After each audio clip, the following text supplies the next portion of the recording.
Hey, hi friends, welcome to our YouTube channel Chalk and Duster.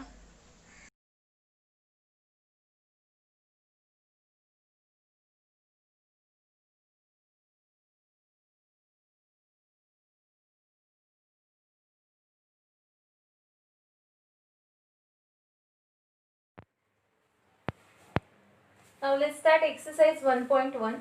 1.1 मधला question number 1 आपण पहिल्या व्हिडिओमध्ये already solve केलेला आहे. तर आता क्वेश्चन नंबर 2 आहे, write the conjugates of the following complex number.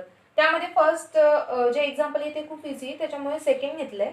सेकंडमध्ये थोडी प्रिंटिंग मिस्टेक आहे, तिथे 3 मायनस पुढे काहीच लिहिलं नाहीये, तर तिथे 3 मायनस आय आहे. आता याचं कॉम्प्लेक्स कॉन्जुगेट काही इमॅजिनरी पार्टचं अपोजिट साइन. तर लिहिताना कसं लिहायचं, let z equal to 3 minus i and z bar conjugate of z is what 3. Real part जसाच्या तसा आणि इमॅजिनरी पार्टचं opposite sign plus plus i. Okay, now third one is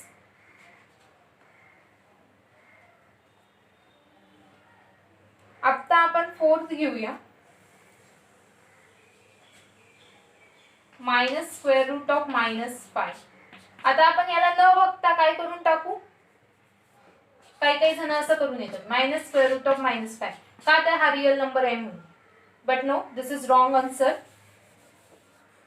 late z equal to minus square root of -5 which is equal to minus, पण square root of -5 लाच आपण कसं -5 ला कसं लिहू शकतो, square root of 5 into square root of -1 minus square root of 5 into i, कारण की square root of -1 is i. तर याचं उत्तर काय आहे, minus square root 5 into I.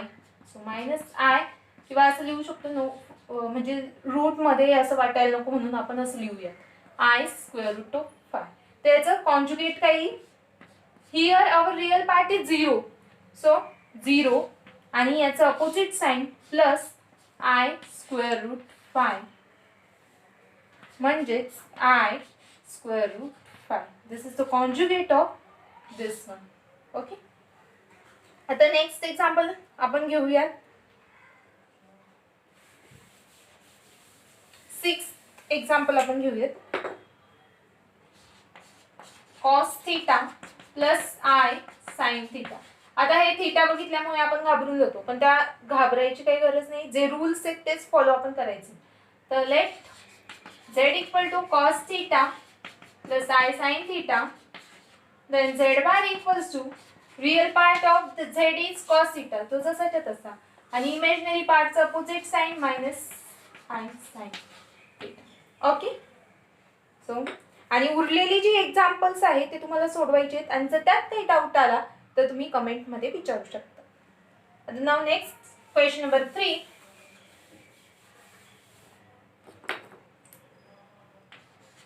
Question number 3 मध्ये आहे, find A and B if. तर त्यात पहिला प्रश्न आहे, A plus 2b plus 2ai equals to 4 plus 6i. Okay, so आता ह्या आपण शिकलो होतो इक्वॅलिटी ऑफ कॉम्प्लेक्स नंबर मध्ये. दोन कॉम्प्लेक्स नंबर केव्हा इक्वल्स असतात, जेव्हा त्यांचे रिअल पार्ट इक्वल आहे आणि इमॅजिनरी पार्ट इक्वल आहे. सो आन्सर मध्ये कसं येईल, ए plus 2b, therefore a plus 2b equal to 4 and 2a is equal to 6 by equality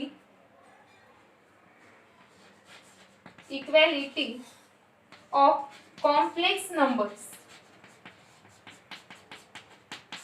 Okay. So therefore that 2a is 6, therefore a is equal to 6 upon 2. याला equation 1 देऊ, याला equation 2 देऊ. ठीक आहे, 2a equal, consider equation 2 असं व्यवस्थित लिहिलं तर बरं पडतं. Consider equation 2, 2a equal to 6, therefore a equal to 6 by 2, therefore a equal to 3. a ची व्हॅल्यू भेटली. नाव substitute a equal to 3 in equation 1. So a ची व्हॅल्यू 3 पुट केली. 3 + 2b = 4. Therefore 2b = 4 - 3 which is 1. Therefore 2b = 1. Therefore b = 1/2. So आपल्याला a आणि b च्या value काय मिळाल्या? a = 3 आणि b = 1/2. आता दुसरे एक्झाम्पल इझी आहे, ते तुम्ही घरी करा आणि जर तुम्हाला त्यात काही अडलं तर तुम्ही कमेंटमध्ये विचारू शकता. तर आता आपण डायरेक्ट तिसरे एक्झाम्पल घेऊया. त्यामध्ये कॉम्प्लेक्स नंबरचं मल्टिप्लिकेशन आहे.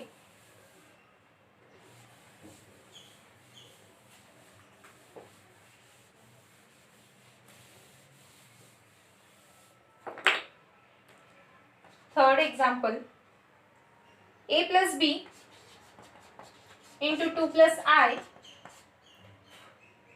= b + 1 + 10 + 2a × i. ओके, पुन्हा एकदा वाचते. a + b × 2 + i = b + 1 + 10 + 2a × i. तर आपल्याला इकडे जे मल्टिप्लिकेशन आहे त्याला सिम्प्लिफाय करायला लागेल. ऍक्च्युली हे स्केलर मल्टिप्लिकेशन आहे, बिकॉज a आणि b belonging to real numbers. So a + b also belongs to real number. तर हे स्केलर मल्टिप्लिकेशन आहे. याला आपण पहिले सिम्प्लिफाय करून घेऊयात. a + b × 2 + i. तर हे काय होईल? a + b × 2 + a + b × i. This is 2a + 2b plus a + b i. ठीक आहे. Therefore given काय? 2a + 2b plus a + b i which is equal to b + 1 plus 10 plus 2a into I. Therefore 2a plus 2b real part of this first LHS complex number आणि RHS मधली आपण equal करून घेऊया. Equal to b + 1. ठीक आहे. And a + b = 10 + 2. Okay. आता therefore याच्याने आपल्याला काय भेटेल? b आपण ह्या साइडला घेऊन आणला तर इकडे येऊन -b होईल. 2b - b is b. So 2a + b = 1. आणि दुसरं इक्वेशन होईल, हा a इकडे आणला तर a - 2a. a - 2a काय होतं? -a.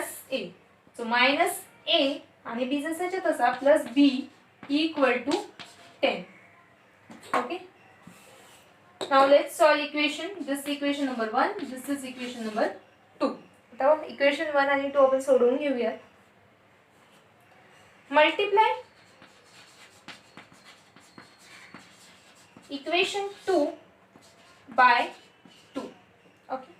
So आपल्याला काय इक्वेशन मिळेल ते -2a plus 2b = 20. This is equation number 3. Now add equation 1 and 3. तर आपल्याला काय मिळेल? 2a plus b = 1 आणि -2a plus 2b = 20. So add this. 2a - 2a get cancelled and 2b plus b is 3b and 20 plus 1 is 21. Therefore b = 21/3. This is nothing but 7. b = 7. Now we will put, हे वरचं पुसून घेते. I hope you note down all this. So put b = 7 in equation 2. So -a plus 7 = 10. हा 7 तिकडे गेला. -a = 10 - 7 which is equals to 3. Therefore a = -3.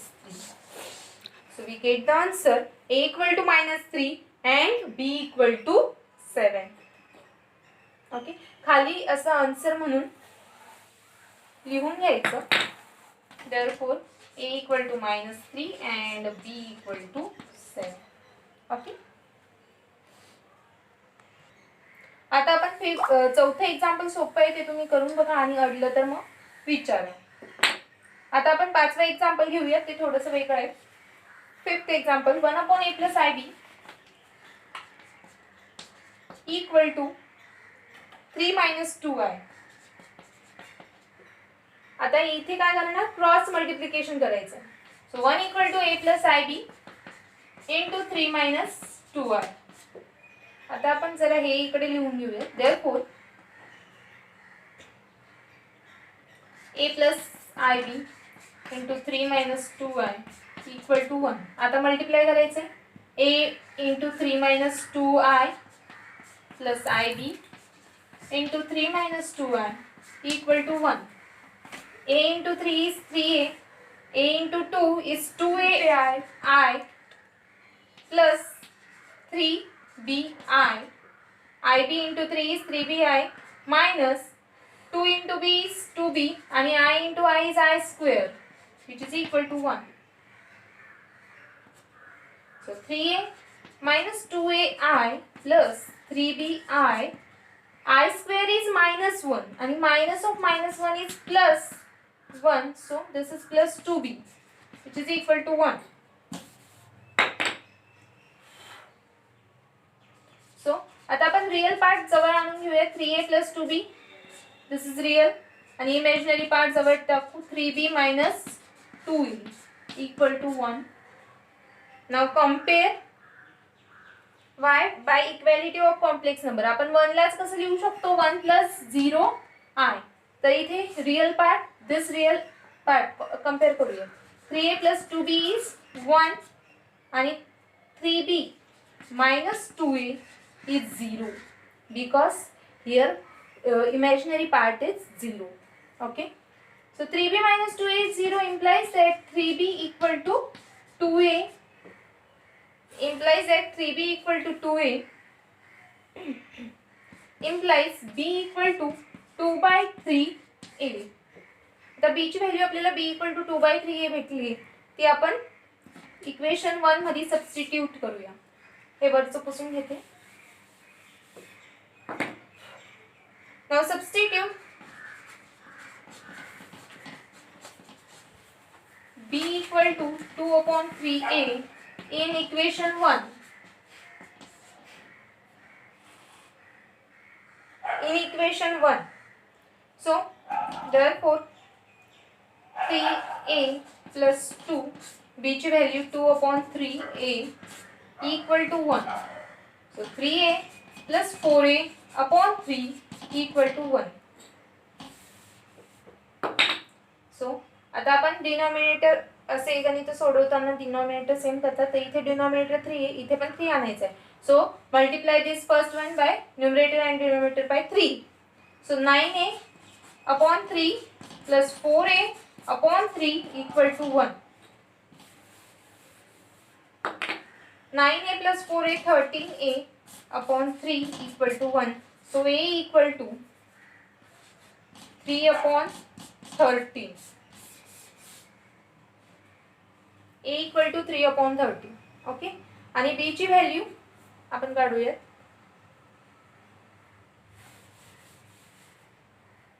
b equal to 2/3 into a ची value काय आहे, 3/13. So 2 into 3 6, sorry 3 get cancel and this is 2/13. So b ची value आपल्याला भेटली 2/13 आणि a ची भेटली 3/13. ओके, आता आपण यानंतर 6वं शेवटचं एक्झाम्पल बघूया.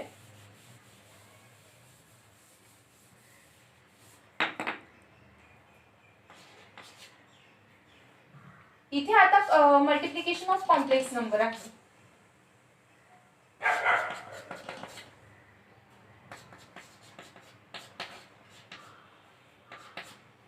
तर आपण मल्टिप्लिकेशन करून घेऊया.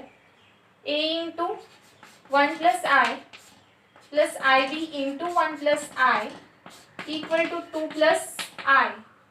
So therefore a plus a into 1 is a into I is ai plus ib into 1 ib plus i square, i into i is i square आणि b into 1 is b is equal to 2 plus I.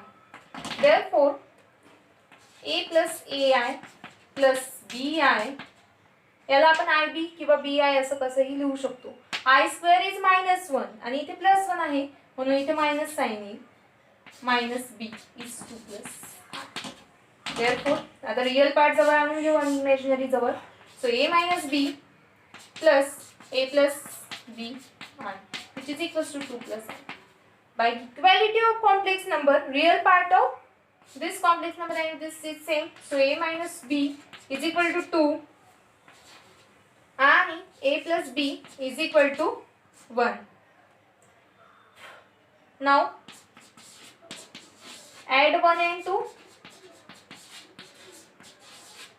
So 2a आता मी direct add केलंय. This b K cancel आणि a plus a is 2a and 2 plus 1 is 3. So a is equal to 3 upon 2. Now put a equal to वर लिहिते मी.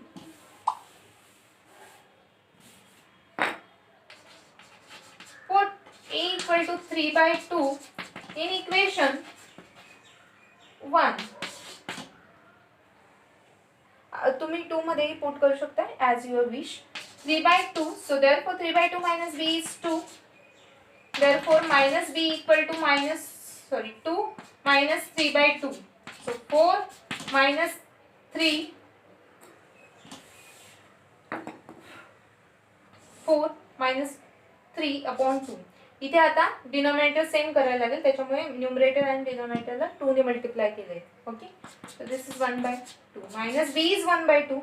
So b equal to -1 upon 2. Okay, so आपल्याला a ची value ह्या example मध्ये काय मिळाली? 3 by 2 आणि b ची -1 by 2. क्वेश्चन नंबर 3 मध्ये उरलेली गणिते तुम्ही घरी करून पहा आणि अडलं तर विचारा. ओके.